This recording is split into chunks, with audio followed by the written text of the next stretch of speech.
nggak sih tipologi valensi itu apa? Valensi adalah jumlah dan jenis argumen yang diperlukan oleh suatu kata kerja untuk membentuk sebuah kalimat yang gramatikal. Dalam linguistik, ini berhubungan dengan bagaimana kata kerja menghubungkan dirinya dengan subjek, objek, dan pelengkap lainnya.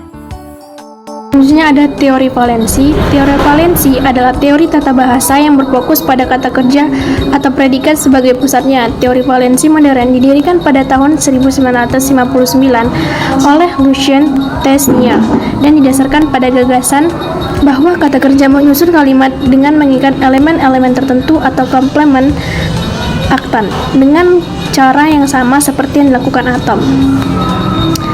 Selanjutnya ada topologi valensi. Topologi adalah linguistik mengacu pada cara pengorganisasian dan hubungan antara elemen-elemen dalam kalimat, terutama dalam hal argumen yang terkait dengan kata kerja. Topologi valensi menggambarkan hubungan antara elemen kalimat berdasarkan kebutuhan semantik kata kerja. Selanjutnya ada jenis-jenis valensi. Nah, valensi ini terbagi ke dalam beberapa jenis. Yang pertama ada monovalensi. Monovalensi adalah kata kerja yang hanya membutuhkan satu argumen, misalnya pada kata berlari. Kemudian yang kedua ada divalensi. Divalensi adalah kata kerja yang memerlukan dua buah argumen, yaitu terdiri dari subjek dan objek. Contohnya pada kata memberi. Nah, yang ketiga ada trivalensi. Trivalensi adalah kata kerja yang membutuhkan tiga argumen, yaitu terdiri dari subjek, objek langsung, dan objek tak langsung. Yang keempat adalah tetravalensi.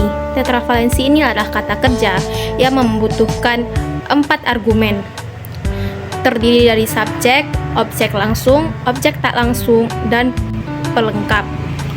Kemudian kita memasuki ke dalam contoh tipologi valensi dalam kalimat dalam bahasa Indonesia.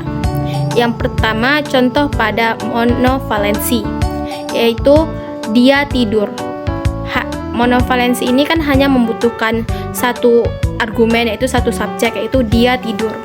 Yang kedua adalah divalensi, contoh pada divalensi, yaitu dia memberi buku itu kepada saya. Pada divalensi ini hanya membutuhkan dua argumen, yaitu subjek dan objek. Yang ketiga ada contoh pada trivalensi, yaitu contohnya adalah dia memberikan saya buku itu.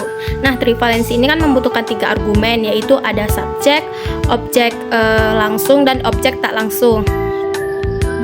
Nah, selanjutnya ada peran tipologi valensi dalam analisis sintaksis. Nah, peran tipologi valensi ini dapat beberapa bagian. Yang pertama, bisa membantu dalam menganalisis struktur, kalimat, dan sintaksisnya. Yang kedua, bisa menentukan fungsinya, sintaktik, dan argumen-argumen dalam kalimat.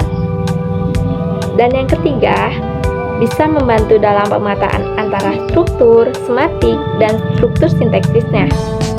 Nah, selanjutnya ada tipologi valensi dalam teori linguistik. Teorinya ada terbagi menjadi 2. Yang pertama, ada teori transformasi atau generatif. Seringkali dikatakan oleh Chomsky. Beliau menyatakan bahwa kalimat ini memiliki struktur yang terorganisasi dengan berbagai jenis argumen sesuai dengan valensi atau kata kerja. Nah, yang kedua, teori semantik. Bisa dikatakan dengan aktor atau pasif, dan lain-lain. Tipologi valensi ini dapat berperan dalam menentukan siapa yang melakukan aksi atau aktor dan siapa yang menerima aksi pasifnya.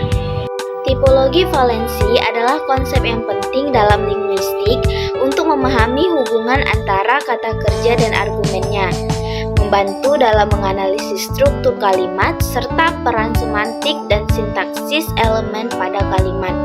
Nah, jadi konsep ini diterapkan dalam berbagai teori linguistik untuk memahami cara bahasa dan menyusun informasi dalam kalimat.